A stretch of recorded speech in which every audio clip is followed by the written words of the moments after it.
Hi guys, ndabaramukije cyane aho muherereye hano hose nimba uri mu bihugu aya mango ari mu gatondo uvuge mwakeye uherereye ahantu aya mango ari mu ijoro uvuge ijoro ryiza.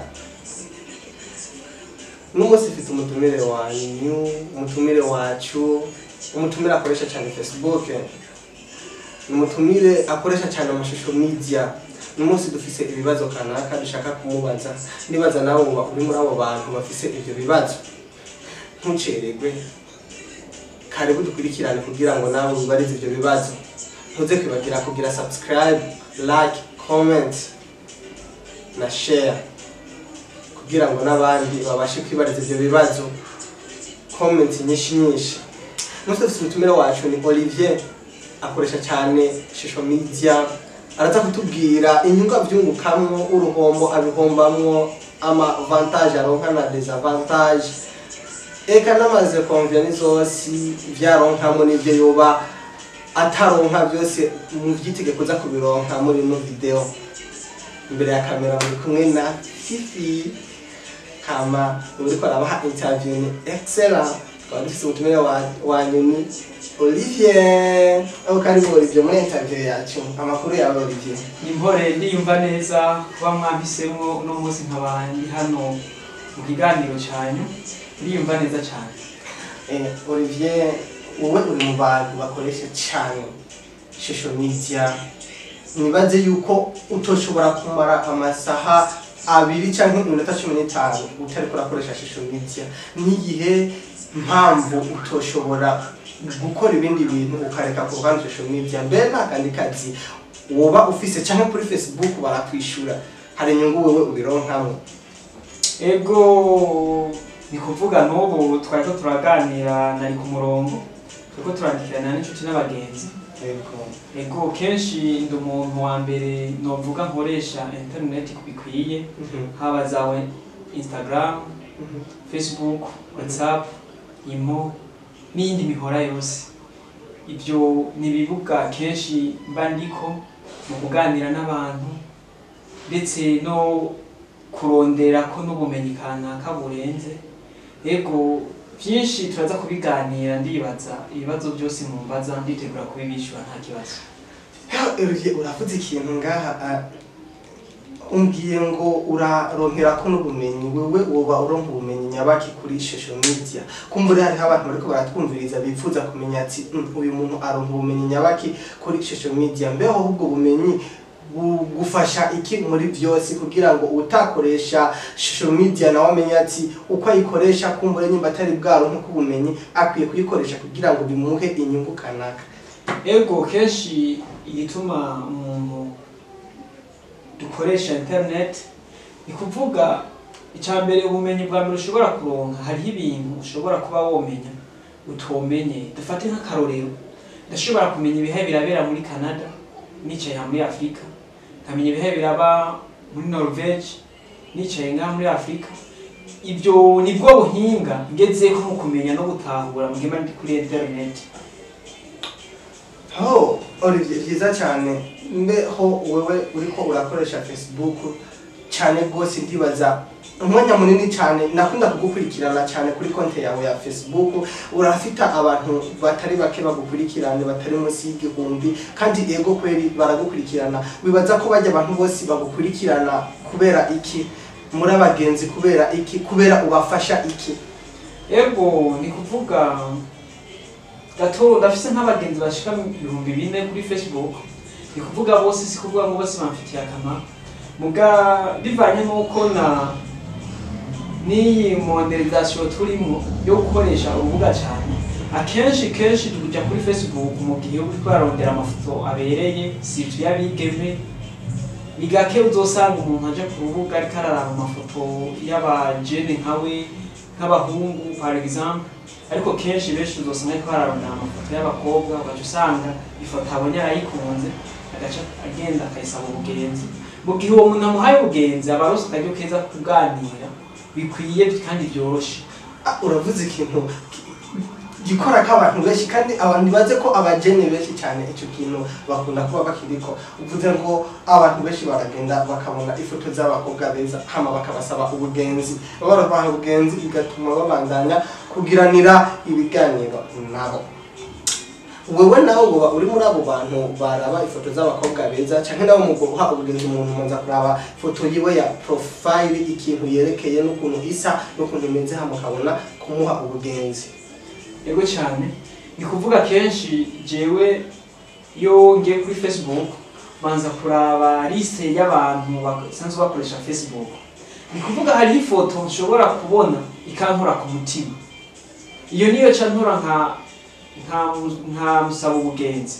Mu gihe nawe anyemereye kumubwo ubugenzi, mbandosa akanya keza ko kuganira. For example, urashobora kuba ufise hari nk'umukobwa ashobora kuba ari muri Etazini. Ubwo nkabona foto yiwe, maze kubona foto yiwe nkamusaba ubugenzi, maze kuma gashatuza turaganira. Ni kuvuga objectif wanje si kuvuga ngo uwo mukobwa ndamukunda do please. Bangomba premièrement kumenya haba n'ukungene ivyiwiwe nanje nubironka ko gato kuko kenshi abantu bari muri Etazini izo zaburanye n'abantu bafite amafaranga. Ubwo natwe turi no muri Afrika nta yindi nzira twoshobora kuronka tudakoresheje uko. Ni kuvuga wowe umukobwa usabye ubugenzi umuboneka ari mwiza uca ubwira ko umuronderamwo urukundo navyibaze niko wagombye kuvuga muri make neza cyane kuko niyo ntango yo kumenyana.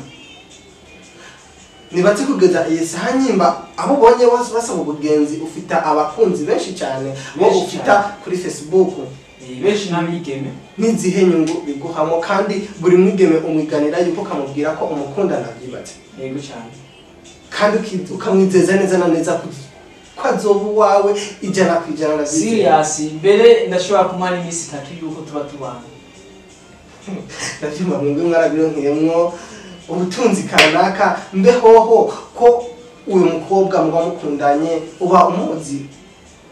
So ni kuvuga kumumenya tumumenya mu nyandiko ntitumumenya reyerema aho abatuye, kubera ko ndamusaba ubugenzi kuri Facebook simenya hari naherereye. Mbe urizera zirya foto zashira kuri Facebook ko atabazi downloading kuri Google canke ko abarizi wewe byukuri kuko ashobora gufata ifoto y'umugenzi we akaba yishira kuri Facebook hama mu nyuma wo kacukunda ijya foto ugasanga nawe afite umunwa uva ngaha gushika hino canke ugasanga afite imereye ko ashaka ntari muri bajya abantu bo bukunda, yani muri nibaze ko uwe ubakurikiye ifoto isa kujya kuntu ugasanga nyene si kwasa hageze n'igihe umunsi kanaka mukabonana igisho kurindi byo kubwira iki. Ego ibyo ni ibintu kenshi bikunda gushika. Ni kuvuga urashobora gusanga umukobwa yanditse foto kuri Facebook, kweri iyo foto yibonye nawe ukabona ko utakiri ku isi uza washitse. Rero kenshi dufata hariho inyungu tukunda kubironkerako. Hari igihe umukobwa umubwira ati ndagusabye wifotore undungikire foto. Hari ababikunda n'abavyanga. Iyo rero asanzwe akoresha Messenger umuhora wa Facebook ushobora gutelefona umuntu swate kuri video canke kuri audio. Urashobora kumutelefona kuri message ukamubwira aho nyene hagarara kuri video mukavuga ukamuraba by'ukuri kijya foto ariyo. N'ubundi iyo umutelefone kubera kijya foto abayikuye kuri Google agaca yishira kugira abantu bamutamana agaca zibira kuri kamera kugira ngo mubone. Nukuvuga wo maze kubona azibira kuri kamera uca wizera neza neza ko ifoto yakuye kuri Facebook canke bikubwira ati aracanyumva isoni. So bivanye n'ibishobisho mba nkifise ico cyo kwiyumvira ko ampenda ikimba mu kanini. Uravuze ku bintu byo ku telefone mbe uri muri babahungu batekunda gutelefona kuri video hama bakabwira umukobwa ngo niyambure impuzu zose hama bagafata screenshot bakatuca bakandi bakapostinga bakabamamaza kuri Facebook bambaye ubusa canke bakababwira bafate video bariko barata mu nyuma bakaca bongera bakazurungikira abagenzi babati ngo uyu ngaha naramuhegeje wowe ibyo navyo bikubwiye iki canke nawe niwo muri mu bikorera nibwo rudandazwa usanzwe urimo kuko we numva ari kubironkamwo inyungu nyinshi cyane. Yego cyane ni kuvuga kwico hari umukobwa mushobora kuba muri ko muraganira akagira intambwe akakuvuruka. Ni kuvuga mu gihe uba wamutelefone kuri video ukamubwira kuri impuzu akazikura ugaca umufotora. Iyo foto yo muvuruganye kenshi hariho ibintu uca dukora tukayipibliye kugira nawe nyene bimutera isoni umuzi wese amubone ko aho ni kuvuga mbagombe kuri yo kumutesha agaciro. biguha inyungu zimeze gute wunguka iki mu gihe utesheje agaciro umuntu nkawe mu gihe nawe atagutesheje agaciro mbe umwe muri babandi mushaka mu nzira muciyemwe abandi ntibaze bayicemwo cyane mu wamushatse ko mubana umutima mubi no kurira ku ndambi kuko umuntu arira ku ndambi injya uko zingana kose yumva ko yozijya ngo azihaga mugakibagira yuko narangiza kuzijya ejo azoshaka kujya kandi nkazijya nyene zije azoshaka kuzijya wowe bikubwiye iki mu gihe ufata ifoto y'umuntu mwakundanye ukayipostinga kuri Facebook vyoshika yuko ejo ijya wapostinze ari gusa vyoshika ejo ukazokwifuza kandi umaze guherera ukabona ati bamwe bose narabaciyemo reka nsubire kuri wa wundi mbe warapostinze ya foto yiwe kuri Facebook ari gusa uzakwifuza kandi gusubirana nawe mbe niwashaka gusubirana nawe uri siri yuko uzagana kumusaba imbabazi nawe avuga ati ndakubabariye kubyo woba warankoreye wowe biguhamo inyungu zimeze gute canke wowe inyungu yawe nini nuko aho uciye ubugombye gusiga uhaziriye waharunza amahwa abandi ntibarengane. Ego cyane ni kuvuga ko bivanye nuko twebwe tuba dufise amafoto menshi kandi n'amakontakiti y'abantu benshi. Iyo ivyo tubikoze sinibaza ko mba mperewe ko mba mparura kumenga nacafise ibintu byinshi. Hama ivyo navyo kubigira hariho umugani w'abarundi bakunda kuvuga ngo umupira uryoha ipasi. Ico natwe nituba tugishaka mba ngomba jewe ndahatanguye inyuma yanje ntihace uwundi niyo nzigomba ndamuteye. Ubuze inyuma yanyu ntihace uyundi Olivier numva bita ibibazo byinshi no kubaza ahubwo reka ndakubaze ibijyanye n'ibyo nshaka kukubaza ibi bini ndabireke nzogutumira uwundi munsi urizina kuko uvuze ngo aho ushaka gucya abandi ntibahaca kandi wowe ntushaka ngo umwungu ujyabutse ngo ujyabuke kabiri niko nibaza. Yego cyane. Suko ego Olivier udashaka kujabuka umwunga inshuro zibiri bavuga ngo ikidahura n'imisozi